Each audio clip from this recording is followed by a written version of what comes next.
Assalamualaikum, welcome back to our channel Dazzling Dubai. This is your Jasmine. So இன்னைக்கு உங்களுக்கு ஒரு அருமையான dish செஞ்சு காட்ட போறேன். அந்த டிஷ்ஷோட பேர் என்னன்னு பாத்தீங்கன்னா பொரிச்ச மீன் குழம்பு. ஸோ பொரிச்ச மீன் குழம்பு செய்யறதுக்கு ஃபர்ஸ்ட் நம்ம என்ன பண்ணணும்னா கொஞ்சம் நல்ல ஃபிஷ்ஷை வந்து நல்ல ஒரு பொரிக்கிற மாதிரி ஃபிஷ்ஷஸ் வந்து செப்பரேட்டாக எடுத்து க்ளீன் பண்ணிக்கணும். ஸோ அந்த ஃபிஷ் கூட வந்து நம்ம என்ன ஆட் பண்ண போகிறோன்னா மஞ்சத்தூள், உப்பு, தென் பார்த்திங்கன்னா ஃபஸ்ட்டு மஞ்சத்தூளும் உப்பையும் சேர்த்து நல்லா மிக்ஸ் பண்ணிக்கணும். நல்லா மிக்ஸ் பண்ணிவிட்டு ஸோ நெக்ஸ்ட் நம்ம என்ன பண்ண போகிறோன்னா மிளகாய் தூள் வந்து நம்ம ஆட் பண்ணிக்கலாம். ஸோ வந்து நம்ம நெக்ஸ்ட் என்ன பண்ண போகிறோம், இப்போ வந்து மிளகாய் தூள் எடுத்து ஒரு 2 ஸ்பூன் வந்து மிளகாய் தூள் வந்து நம்ம ஆட் பண்ண போகிறோம். ஸோ அதை ஆட் பண்ணிவிட்டு அந்த மீனை வந்து அந்த மிளகாய் தூளோடு வந்து நல்லா மிக்ஸ் பண்ணிவிட்டு ஸோ ஒவ்வொரு ஃபிஷ்லையும் அந்த பொடி வந்து நல்லா மிக்ஸ் ஆகிற மாதிரி நல்லா மிக்ஸ் பண்ணிக்கணும். ஏன்னா உள்ளேலாம் நமக்கு அந்த மசாலா இருந்தால் தான் வந்து மீன் பொரிக்கும் போது ரொம்ப நல்லா டேஸ்ட்டாக இருக்கும். ஸோ அதனால் வந்து ஒவ்வொரு ஃபிஷ்ஷையும் எடுத்து உள்ளே உள்ள பார்ட்ஸ் எல்லாத்துலேயும் அந்த மசாலா பொடி மிக்ஸ் பண்ணுற மாதிரி நீங்கள் என்ன பண்ணுங்கன்னா மீனோட மசாலா நல்லா தேய்ச்சி நல்லா மிக்ஸ் பண்ணி வச்சுக்கோங்க. ஸோ நெக்ஸ்ட் நான் என்ன பண்ண போகிறேன்னா இது மிக்ஸ் பண்ணி முடிச்சதுக்கு அப்புறம் நான் என்ன பண்ண போகிறேன்னா ஸ்டவ்வில் வந்து பேன் வச்சு நான் வந்து அதை ஹீட் பண்ண போகிறேன். ஸோ ஹீட் ஆனதுக்கப்புறம் தான் என்ன பண்ணணும், நல்லா ஆயில் ஹீட் ஆனதுக்கப்புறம் நம்ம ஃபிஷ்ஷை போடணும். ஸோ வந்து இப்போ வந்து நான் வந்து ஆயில் ஊற்றிட்டேன். ஸோ ஆயில் ஆட் பண்ணதுக்கப்புறம் அந்த ஆயில் வந்து நல்லா ஹீட் ஆகட்டும், கொஞ்சம் நேரம் வெயிட் பண்ணுங்கள். ஸோ அதுக்கப்புறம் நம்ம என்ன பண்ண போகிறோன்னா ஒவ்வொரு ஃபிஷ்ஷாக எடுத்து நம்ம என்ன பண்ணலாம், அந்த ஆயிலில் வந்து நம்ம போடலாம்.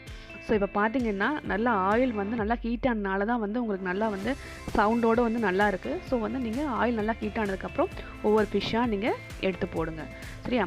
ஸோ நெக்ஸ்ட் என்ன பண்ண போகிறேன்னா அந்த ஃபிஷ்ஷை வந்து நான் என்ன பண்ணேன் பெரட்டி போட்டுடலாம். பெரட்டி போட்டு இது வந்து ஃபுல்லாக குக் ஆகக்கூடாது. ஸோ வந்து இது வந்து ஹாஃப் குக்லேயே வந்து இந்த ஃபிஷ்ஷை நம்ம எடுத்துடணும்.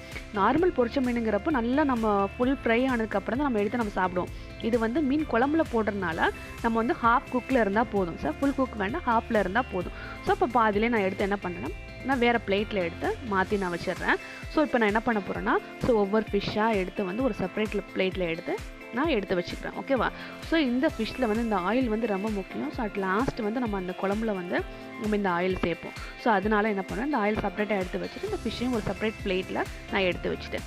ஸோ நெக்ஸ்ட் வந்து மீன் குழம்பு பண்ணுறதுக்கு என்னென்ன பொருட்கள் வந்து நம்ம தேவைன்னு பார்த்துடலாம். ஃபஸ்ட் என்னென்னு பார்த்தீங்கன்னா சின்ன வெங்காயம் வந்து நல்லா பொடிசாக நீங்கள் கட் பண்ணி வச்சுக்கணும். ஸோ சின்ன வெங்காயம் வந்து எப்பவுமே ரொம்ப டேஸ்ட்டாக இருக்கும் மீன் குழம்புக்கு. நெக்ஸ்ட்டு பார்த்தீங்கன்னா தக்காளி. ஸோ தக்காளி வந்து நல்லா பொடிசாக கட் பண்ணணும், பெருசாக கட் பண்ணக்கூடாது, பொடி தக்காளி இதாக கட் பண்ணி வச்சுக்கணும். ஸோ நெக்ஸ்ட்டு கறிவேப்பிலை, மல்லி இலை, புதினா கிடையாது, மல்லி இலை நான் எடுத்து செப்பரேட் பிளேட்டில் எடுத்து வச்சுக்கேன். நெக்ஸ்ட் இன்க்ரீடியன்ட்ஸ் என்னென்னு பார்த்தீங்கன்னா புளி தண்ணி வந்து ரொம்ப திக்காக கரைக்கணும், ரொம்ப தண்ணியாக இருக்கக்கூடாது, கொஞ்சோன்னு நல்லா திக்கான கெட்டியான புளி தண்ணி. என்னென்ன மசாலா பொருட்கள் தேவைன்னு பார்த்தா ஃபஸ்ட்டு வந்து நான் என்ன எடுத்துக்கேன்னா ஜீரகத்தூள்னால் இதுக்கு வந்து மல்லிப்பொடி போடக்கூடாது. ஸோ ஜீரகத்தூள் எடுத்திருக்கேன், 3 டேபிள் ஸ்பூன் எடுத்திருக்கேன். நெக்ஸ்ட் வந்து மிளகாய்த்தூள் எடுத்திருக்கேன். மிளகாய்த்தூள் வந்து 2 டேபிள் ஸ்பூன். ஸோ வந்து 1/2 டேபிள் ஸ்பூன் மஞ்சத்தூள், 1/4 டேபிள் ஸ்பூன் வந்து மிளகுத்தூள் எடுத்திருக்கேன். ஸோ நெக்ஸ்ட்டு பார்த்திங்கன்னா தேங்காய் பால், திக்கான ஒரு பவுலில் வந்து நல்லா கெட்டியான தேங்காய் பால் வந்து எடுத்து ஒரு செப்பரேட் பவுலில் வந்து நான் இப்போ எடுத்து வச்சுருக்கேன். ஸோ நெக்ஸ்ட் நம்ம என்ன பண்ண போகிறோன்னா பேனை வந்து அடுப்பில் வச்சுட்டு ஸ்டவ் ஆன் பண்ணிவிட்டு ஸோ நான் இதில் என்ன பண்ண போகிறேன்னா ஆயில் வந்து ஆட் பண்ணிவிட்டு ஸோ நம்ம மற்ற இன்க்ரீடியன்ஸ் எல்லாமே போட்டு நம்ம குக் பண்ண ஸ்டார்ட் பண்ணலாம். ஸோ இப்போ வந்து நம்ம வந்து மீன் கிரேவி வச்சுக்கிட்டுருக்கோம். ஸோ வந்து இப்போ நம்ம என்ன பண்ண போகிறோன்னா பேனில் வந்து நான் ஆயில் வந்து ஆட் பண்ணுறேன். ஸோ வந்து ஆயில் வந்து நல்லா சூடானதுக்கப்புறம் நம்ம என்ன பண்ண போகிறோன்னா வெங்காயம் போட போகிறோம். ஸோ வெங்காயம் போட்டு ஒரு நல்லா வெங்காயம் நல்லா வதங்கினதுக்கப்புறம் தான் நம்ம என்ன பண்ண போகிறோம்னா மற்ற இன்க்ரீடியன்ஸ்லாம் வந்து நம்ம ஆட் பண்ண போகிறோம். ஸோ முன்னாடி நான் சொன்ன மாதிரி வெங்காயம் எப்போயுமே எந்த ஒரு டிஷ்லையும் வெங்காயம் வந்து நல்லா வதங்கினா தான் நமக்கு என்ன பண்ணும், மீன் குழம்போ எந்த குழம்பாக இருந்தாலும் நல்லா டேஸ்ட் கொடுக்கும். ஸோ நெக்ஸ்ட் நான் என்ன ஆட் பண்ண போகிறேன்னா தக்காளி ஆட் பண்ண போகிறேன். ஸோ இப்போ நான் தக்காளி ஆட் பண்ணிட்டேன். தக்காளி ஆட் பண்ணதுக்கப்புறம் தக்காளியும் சேர்த்து நீங்கள் என்ன பண்ணுங்கன்னா நல்லா வதக்குங்க. ஸோ வதக்குனதுக்கப்புறம் பேலன்ஸ் இருக்கிற நமக்கு அந்த மல்லி எல்லாம் இருக்குது இல்லையா, ஸோ நம்ம அந்த இன்க்ரீடியன்ஸ் வந்து நம்ம ஆட் பண்ணிக்கலாம். ஸோ வெங்காயம் தக்காளி வந்து நல்லா மசிய வந்து நமக்கு என்னென்ன வதங்கி வந்தால் அந்த குழம்பு வந்து நல்லா டேஸ்ட் கொடுக்கும். ஸோ இப்போ நான் என்ன பண்ண போகிறேன், நெக்ஸ்ட்டு வந்து நான் வந்து கறிவேப்பிலையும் மல்லி இலையும் ஆட் பண்ணியிருக்கேன். ஸோ அதையும் ஆட் பண்ணிவிட்டு நல்லா வதக்க வைக்கிறேன். ஸோ ஒன்ஸ் வதங்கினதுக்கு அப்புறம் தான் நம்ம வந்து மசாலா பொடி நான் சொன்னேன் இல்லையா, ஜீரகத்தூள் அண்டு மிளகாய் தூள், மஞ்சள் தூள் அண்டு வந்து மிளகுத்தூள் அது எல்லாத்தையும் நம்ம என்ன பண்ண போகிறோம்னா இந்த வதங்கினதோடு நம்ம வந்து ஆட் பண்ண போகிறோம்.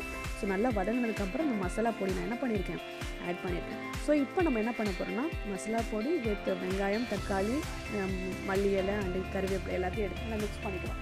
நீங்களே பாருங்கள். ஸோ நல்லா நான் மிக்ஸ் பண்ணியிருக்கேன். மிக்ஸ் பண்ணிவிட்டு நல்லா வதங்கிடுச்சு. இப்போது ஓரளவுக்கு நல்லா வந்து அந்த மசாலா ஸ்மெல் போகணும், அந்த பச்சை ஸ்மெல் போகணும், அதுக்காக நல்லா வதங்கி வச்சுருக்கேன். இப்போ பார்த்தாலே உங்களுக்கே தெரியும். ஸோ ஆல்மோஸ்ட் வந்து நல்லா குக் ஆகிடுச்சு. ஸோ நெக்ஸ்ட் நம்ம என்ன பண்ண போகிறோன்னா ஒரு பவுலில் வந்து ஒரு புளி தண்ணி கரைச்சி வச்சுருந்தோம் இல்லையா. ஸோ இப்போ அந்த புளி தண்ணியை எடுத்து நம்ம என்ன பண்ண போகிறோம், இதில் வந்து நம்ம ஆட் பண்ண போகிறோம். ஸோ நான் வந்து இப்போ என்ன பண்ணிட்டேன், புளி தண்ணி ஆட் பண்ணிட்டேன்.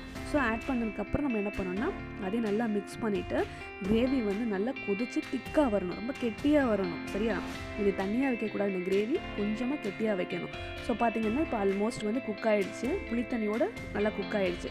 ஸோ இதுக்கப்புறம் நான் என்ன பண்ண போகிறேன்னா தேங்காய் பால் வந்து நான் வந்து இதில் வந்து ஆட் பண்ண போகிறேன். ஸோ இப்போ எடுத்து என்ன பண்ண போகிறேன்னா தேங்காய் பால் எடுத்து இப்போ நான் ஆட் பண்ணிட்டேன். ஸோ அந்த தேங்காய் பால் ஆட் பண்ணதுக்கப்புறம் நம்ம என்ன பண்ணோம்னா அது நல்லா மிக்ஸ் பண்ணி விட்டுக்கோங்க. ஸோ மிக்ஸ் பண்ணி விட்டுட்டு நீங்கள் என்ன பண்ணுங்கன்னா நல்லா எல்லா பக்கம் மிக்ஸ் பண்ணி சால்ட் நீங்கள் டேஸ்ட் பார்த்துக்கோங்க. சால்ட்டு வேணால் சால்ட் போட்டுக்கோங்க, கரெக்டாக இருந்ததுன்னா விட்டுருங்க. ஓகே, ஏற்கனவே நம்ம சால்ட் போட்டிருக்கோம் நம்ம இதில். ஸோ இப்போ என்ன பண்ணுங்கன்னா லிட் எடுத்து க்ளோஸ் பண்ணி வச்சுக்கோங்க. ஸோ க்ளோஸ் பண்ணிட்டு ஓப்பன் பண்ணி பாருங்கள். ஸோ ஆல்மோஸ்ட் வந்து கிரேவி வந்து நல்லா திக்காக நல்லா கொதிச்சு வந்துடுச்சு. ஸோ இப்போ இந்த ஸ்டேஜில் தான் நம்ம என்ன பண்ண போகிறோம்னா இந்த ஃபிஷ் வந்து ஒவ்வொரு ஃபிஷ்ஷாக எடுத்து நம்ம என்ன பண்ண போகிறோம்னா நம்ம குழம்புல பொரிச்சு வச்சுருக்கோம் இல்லையா, செப்பரேட்டாக ஹாஃப் குக்கில் பண்ணியிருக்கோம் இல்லையா. ஸோ அந்த ஃபிஷ் எடுத்து நம்ம என்ன பண்ண போகிறோம்னா ஒன் பை வந்து கொஞ்சம் தள்ளி மொத்தமாக போடாமல் கொஞ்சம் ஸ்பேஸ் விட்டு என்ன பண்ண போகிறோம்னா நம்ம இந்த ஃபிஷ்ஷஸ் எல்லாம் எடுத்து போட போகிறோம். ஸோ எடுத்து போட்டு ஜஸ்ட் ஒரு 1 செகண்ட்ஸ் ஆர் 2 செகண்ட்ஸ் வந்து என்ன பண்ணுங்கன்னா லிட்டை எடுத்து நீங்கள் வந்து க்ளோஸ் பண்ணிவிட்டு அப்புறம் நீங்கள் என்ன பண்ணுங்கள் ஓப்பன் பண்ணி பார்த்தீங்கன்னா ஆல்மோஸ்ட் வந்து அந்த ஃபிஷ் கறி என்ன ஆகணும் நல்லா குக் ஆகி உங்களுக்கு திக்கான கிரேவி வந்து உங்களுக்கு எவ்வளோ தேவையோ அவ்வளோ தேவையான கிரேவி வந்து உங்களுக்கு கிடச்சிருக்கு. பார்த்தீங்கன்னா ஆல்மோஸ்ட் வந்து இந்த ஃபிஷ் கம்ப்ளீட்டாக குக் ஆகிடுச்சு. அட் த சேம் டைம் வந்து ஒரு திக்கான நமக்கு எவ்வளோ தேவையோ அவ்வளோ தேவையான கறி வந்து இப்போ ரெடி ஆகிடுச்சு. உங்களை பார்த்தாலே தெரியும் ஃபிஷ் எதுவுமே உடையவே கிடையாது. இப்போ ஒரு ஃபிஷ் எடுத்து நான் உங்களுக்கு காட்டுறேன் பாருங்களேன், அதை பார்த்தாலே உங்களுக்கே தெரியும். ஸோ ஃபிஷ் வந்து எந்த ஒரு ஃபிஷ்ஷுமே உடையலை பாருங்கள், நல்லா வந்து கெட்டியாக இருக்குது. ஸோ வந்து ஆல்மோஸ்ட் இது ரெடி ஆகிடுச்சு. இப்போ ஒரு பவுலில் எடுத்து நம்ம வந்து மாற்றி வைக்கலாம். ஸோ இப்போ ஆல்மோஸ்ட் நான் பவுலில் எடுத்து மாற்றி வச்சுட்டேன். ஸோ சூப்பரான சூடான சுவையான உங்களுக்கு வந்து பொரிச்ச மீன் குழம்பு ரெடி ஆகிடுச்சு. ஸோ இந்த மீன் கிரேவியோட இன்றைக்கி எங்கள் வீட்டில் லன்ச் என்னென்னு பார்த்தீங்கன்னா தேங்காய் சோறு. ஸோ ஆல்ரெடி நான் கோகனட் மில்க் ரைஸ் வந்து நான் அப்லோட் பண்ணியிருக்கேன் அந்த வீடியோ. ஸோ அதுதான் இன்றைக்கி எங்கள் வீட்டில் ஸ்பெஷல். இந்த மீன் குழம்பு ரொம்ப டேஸ்டியாக இருக்கும். இந்த ரைஸோடு அந்த கறி வச்சு சாப்பிட்டு பார்த்தீங்கன்னா இது ரியலி சூப்பர். நீங்கள் இதை வீட்டில் ட்ரை பண்ணி பாருங்கள். ஸோ உங்களுக்கு இந்த வீடியோ உங்களுக்கு பிடிச்சிருந்தா இந்த வீடியோ லைக் பண்ணுங்கள், ஷேர் பண்ணுங்கள், கமெண்ட் பண்ணுங்கள். மறக்காமல் டாஸ்லிங் துபாய்க்கு நீங்கள் சப்ஸ்கிரைப் பண்ணுங்கள். Thank you, bye bye, take care.